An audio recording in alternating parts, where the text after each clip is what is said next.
Hello, good morning, नमस्कार दोस्तों। RCS study point पर आप सभी का हार्दिक स्वागत एवं अभिनंदन है। आज हम इंग्लिश के कुछ महत्वपूर्ण क्वेश्चनों पर चर्चा करेंगे। आइए देखते हैं। Choose the correct alternative to fill in the blank. The explosion that the bus killed 12 people. Option number A braked होगा। ऑप्शन नंबर बी डिफॉल्टेड होगा। ऑप्शन नंबर सी स्टाइल्ड होगा। ऑप्शन नंबर डी हैंडर्स होगा। तो right option हमारा यहाँ option number A हो जाएगा, broken, जिसका अर्थ है ब्रेक का नष्ट होना या ध्वस्त होना। तो अर्थात यहाँ ब्रेक्ड ही सही हो जाएगा। आइए नेक्स्ट क्वेश्चन पर चलते हैं।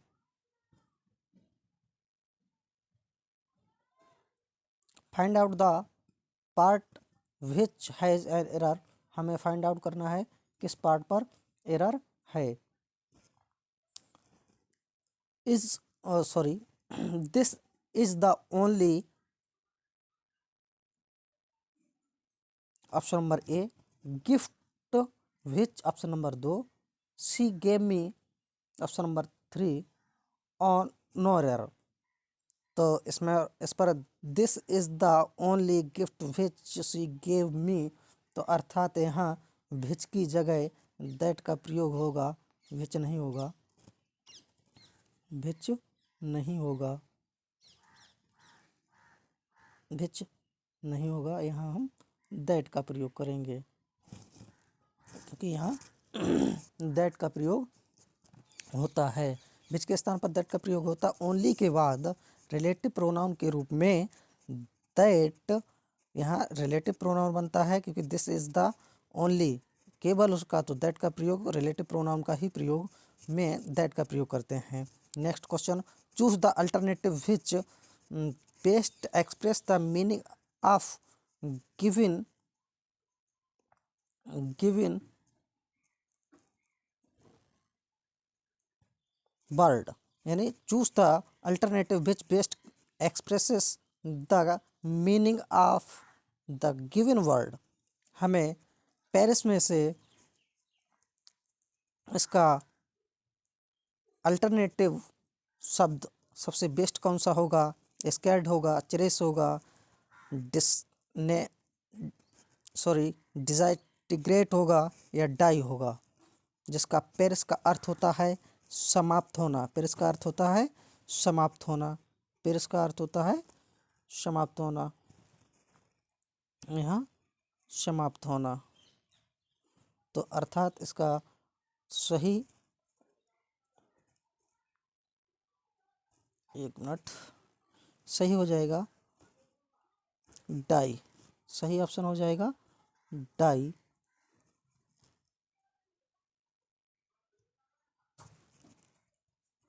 वन मिनट, एक मिनट, एक मिनट। हाँ जी, choose the alternative which best express the meaning of the given word. तो राइट ऑप्शन यहाँ पर हमारा होगा पेरिस का डाई। नेक्स्ट क्वेश्चन की ओर चलेंगे।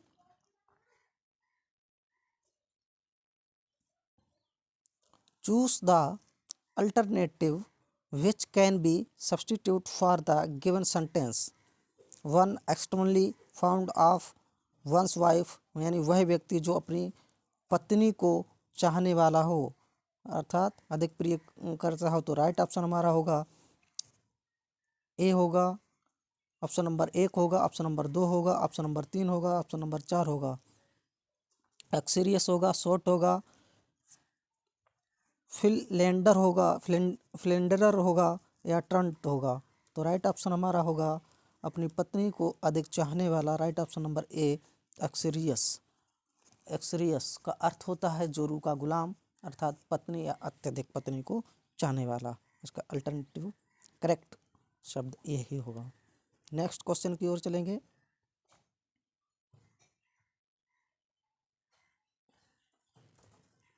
Choose the correct alternative to fill in the blank, हमें रिक्त स्थानों की पूर्ति यहाँ करनी है। There was some dot dot dot between the members version and committees version.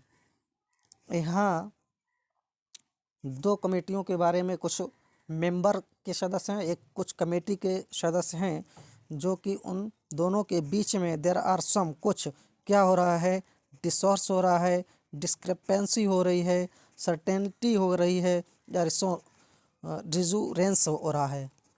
ठीक है, तो यहाँ पर डिस्क्रिपेंसी का अर्थ होता है भिन्नता या विसंगति।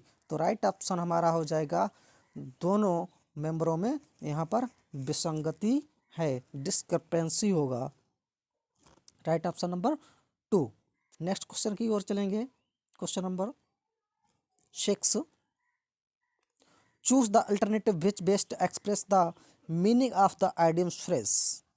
हरकुलिन टास्क, हमें हरकुलिन टास्क का आइडियम फ्रेज बताना है। एन इजी पजल होगा, ए गुड कॉन्टेस्ट होगा, या डिफ़िकल्ट थिंग्स होगा, ए हरीड जॉब होगा। हरकुलिन टास्क का अर्थ अगर देखा जाए तो यहाँ पर हरकुलिन टास्क का मतलब होता है मुश्किल या कठिन कार्य, मुश्किल या कठिन कार्य। तो अर्थात इससे इसका जो है राइट ऑप्शन हमारा number 3, difficult thing. Difficult thing की ओर हम चले जाएंगे। नेक्स्ट क्वेश्चन की ओर चलेंगे। Question number 7, choose the word opposite in the meaning to the given word. हमें इनक्यूजिटिव वर्ड का अपोजिट शब्द बताना है। इनक्यूजिटिव का अपोजिट, इनक्यूजिटिव मीन्स होता है जिज्ञासु, जिसका अर्थ होता है जिज्ञासु। ठीक है, तो इसका सही अपोजिट वर्ड क्या होगा, इनसेंसियर होगा, इनडिफरेंट होगा, इनसेंसिटिव होगा, इंसुलेटिव होगा। तो इसका सही ऑप्शन हो जाएगा ऑप्शन नंबर 2, इनडिफरेंट, अर्थात उदासीन। इनडिफरेंट, इनडिफरेंट ऑप्शन नंबर 2 सही हो जाएगा, जिसका अर्थ होता है उदासीन, और इसका अर्थ होता है जिज्ञासु। जिज्ञासु।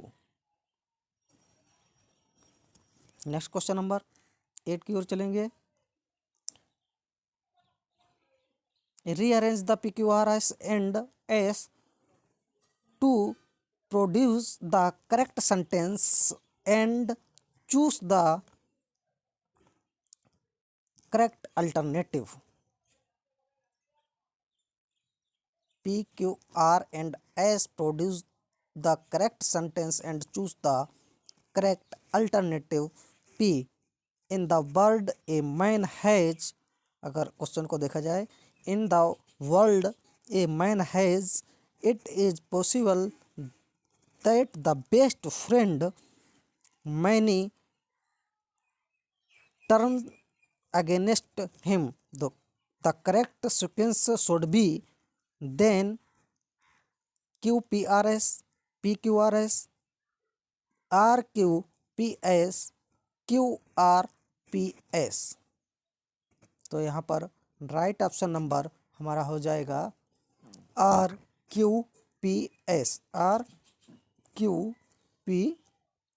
RQPS। अब देख लेते हैं एक बार RQPS में किस प्रकार से हम चलेंगे। RQPS, आर सबसे पहले आएगा, it is possible that the best friend in this world a man has many turns against him. तो RQPS, देन RQPS।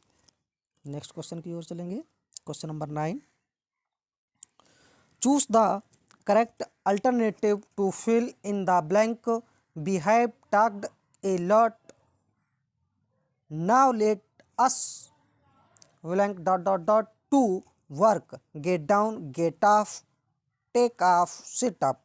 इसका अर्थ होता है बी हैव टॉक्ड, हम बातें करते हैं ए लॉट, बहुत बड़ी बड़ी धनी बातें करते हैं। नाउ अब हमें चाहिए, लेट अस हमें चाहिए, टू वर्क कार्य करना, गेट डाउन या सेट ऑफ या टेक ऑफ या सिट अप।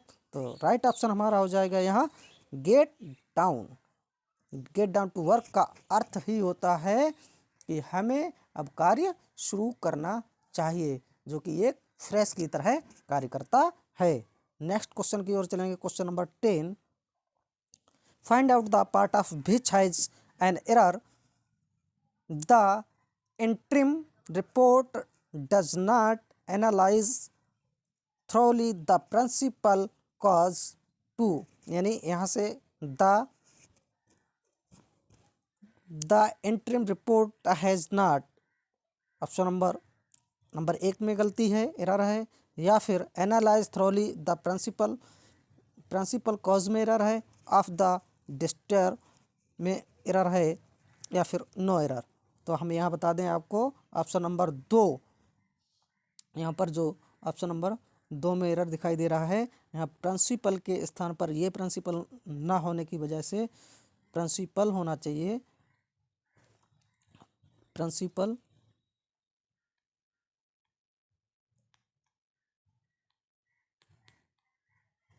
सिद्धांत वाला मुख्य कार्य से, जिसका अर्थ होता है 1 मिनट, प्रिंसिपल के स्थान पर प्रिंसिपल का प्रयोग, जिसमें PRINCIPAL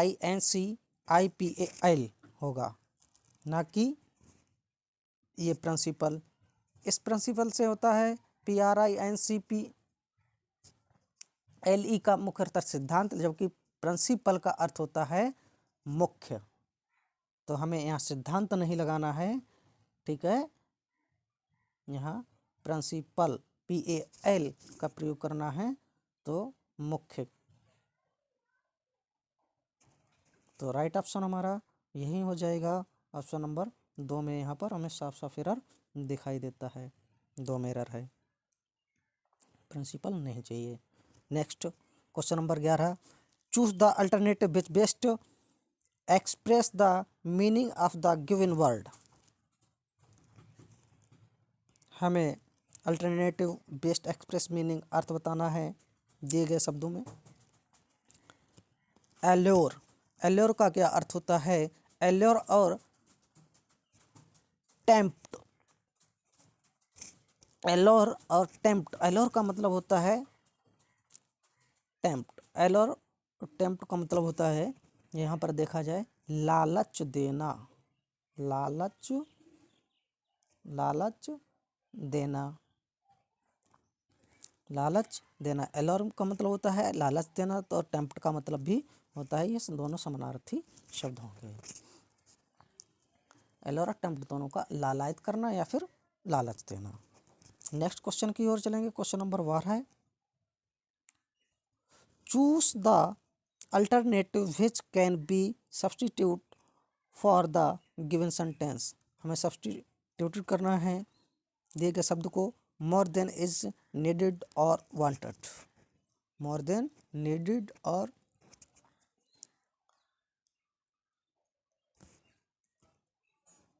मोर देन अधिक, इज नीडेड और वांटेड यानी आवश्यकता से अधिक चाहने वाला क्या कहलाएगा?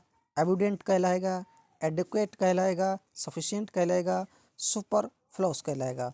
तो ये जो है हमारा सुपरफ्लूस, राइट ऑप्शन नंबर 4, जिसका अर्थ होता है अनावश्यक या आवश्यकता से अधिक ग्रहण करने वाला। Choose the correct alternative fill in the blank. अब हमें फिर फिल इन द ब्लैंक करना है। Question number 13 sorry. The lifeguard would not let the children ... at the deep end of the pool, end of the pool। Swims होगा, swim होगा, स्वयं होगा, to swim होगा।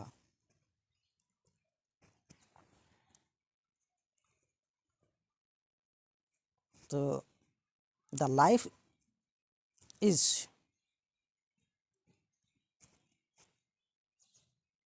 God would not let the children. The lifeguard would not let the children at the deep end of the pool. तो हम at the deep end of the pool की तरह अगर देखें तो हम स्विम की तरफ चले जाएंगे कि तैरना। एक सीधा सीधा जो है यहाँ वर्ब की फर्स्ट फॉर्म का प्रयोग किया जा रहा है। तो जब वर्ब की फर्स्ट फॉर्म के प्रयोग के साथ हम स्विम में चले जाएंगे। नेक्स्ट क्वेश्चन की ओर। Choose the alternative which best express the meaning of the idiom and phrase a bone of contention, a matter of dispute, a settled quarrel, food for thought या competition।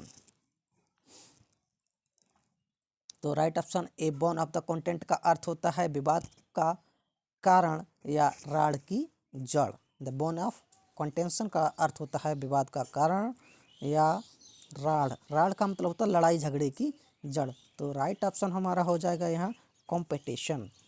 कॉम्पिटिशन, ठीक है। Next question की ओर चलेंगे। Choose the word opposite in meaning to the world. Question number 15 है choose the word opposite meaning. हमें nadir का opposite word बताना है। नादिर, नादिर का अर्थ होता है अधो बिंदु या निम्न स्तर का व्यक्ति। तो अर्थात इसका हमें अपोजिट क्या होगा? अपोजिट होगा अधो बिंदु या निम्न स्तर का पाताल। सॉरी, व्यक्ति से संबंध नहीं होगा, यहाँ हमें स्थान से संबंधित होता है। नादिर का मतलब होता है अधो बिंदु अर्थात या तो पाताल कह लें। तो इसका राइट ऑप्शन होगा जेनिथ। यहाँ पाताल, पाताल और जेनिथ का मतलब होता है शिखर। शिखर, ठीक। राइट ऑप्शन नंबर तो जेनिथ, नादिर का जेनिथ। नेक्स्ट क्वेश्चन की ओर चलेंगे। Question number 16। Question number 16 choose the correct alternative fill in the blank. फिर ब्लैंक है, आगे देखते हैं। The audience burst the clowns dot dot their act. क्या होगा?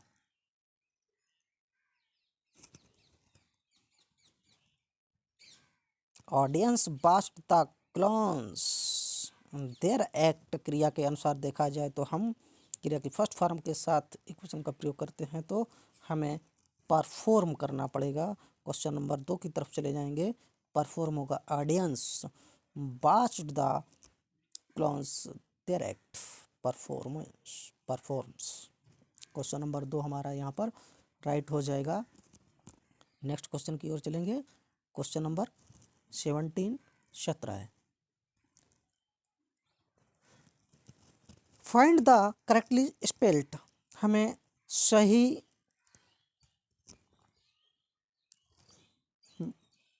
मीनिंग बतानी है। Consistency, consistency, consistency, consistency. या तो CONSISTENC बाई होगा या फिर CONSISTENC बाई है या CONSISTENSY है या फिर CONSISTANSY है। ध्यान से देखेंगे, यहाँ ANSY, यहाँ ENSY, यहाँ ENCY, यहाँ ENCY। बाकी सब यहाँ जहाँ तक है सेम लिखा है। ये दो बोथ आर सेम है। यहाँ ए होगा, ई की जगह। देख लेते हैं राइट ऑप्शन कौन सा होगा, फटाफट बताइएगा। तो find out the correctly spelled, अगर सही मीनिंग इसमें हमारी देखते हैं तो फर्स्ट कंसिस्टेंसी के साथ चले जाएंगे। फर्स्ट ऑप्शन कंसिस्टेंसी, ये भी और तो फिर ये भी। अगर यहाँ ए मान लिया जाए तो ये गलत हो जाएगा। नेक्स्ट क्वेश्चन की ओर चलें। ई की जगह ए मान लिया जाए यहाँ, sorry. Change the narration, change the narration, change the narration. He said to her, may you succeed. He said, वह कहता है, टू हर, उससे, मे यू सक्सीड, आप सफल हों। तो हमें इसका नरेशन में बदलना है। He told her that she may succeed. He prayed to God that she may succeed. He wished her success. He said to her that she might succeed. Option number A हो, 2 होगा, 3 होगा या 4 होगा। आइए देखेंगे।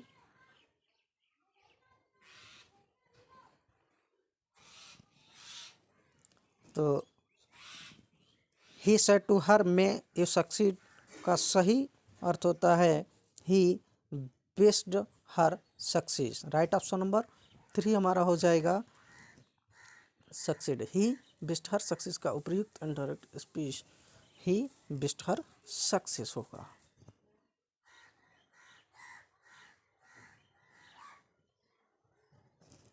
नेक्स्ट क्वेश्चन की ओर चलेंगे।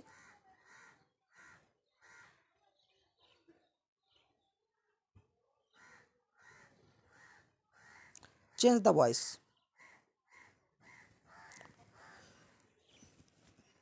चेंज द वॉइस हमें चेंज करनी है।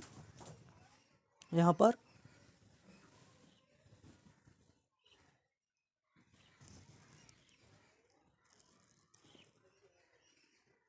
Change the voice. ही, 1 मिनट, जी हाँ। His pocket has been picked, his pocket has been picked. Option number first, they have his pocket packed. Picking has been done to his pocket.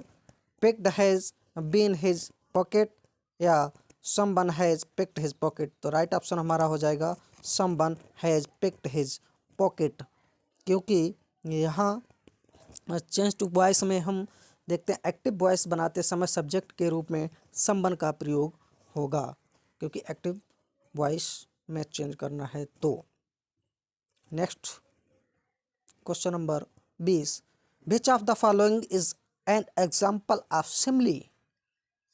हमें यहाँ पर एग्जाम्पल के रूप में सिमली बताना है। Lonely as a cloud at में soil drive back, parting is such sweet sorrow his in the jungle. तो राइट ऑप्शन नंबर हमारा ए हो जाएगा, क्योंकि सिमली में हम सभी को पता है लाइक इज एज जहाँ आता है वहाँ आँख बंद करके हमें सिमली लगा देना है। तो राइट ऑप्शन नंबर हमारा ए हो जाएगा सिमली। लोनली एज ए कोड, ही सिमली एक उदाहरण है जो कि सिमली 2 विभिन्न वस्तुओं की तुलना की जाती है और लाइक एज का प्रयोग किया जाता है। तो यहाँ पर साफ साफ दिखाई दे रहा है एज आया है, तो राइट ये हो जाएगा ए, ऑप्शन नंबर फर्स्ट। धन्यवाद आप सभी का। आज की वीडियो यहीं समाप्त करते हैं।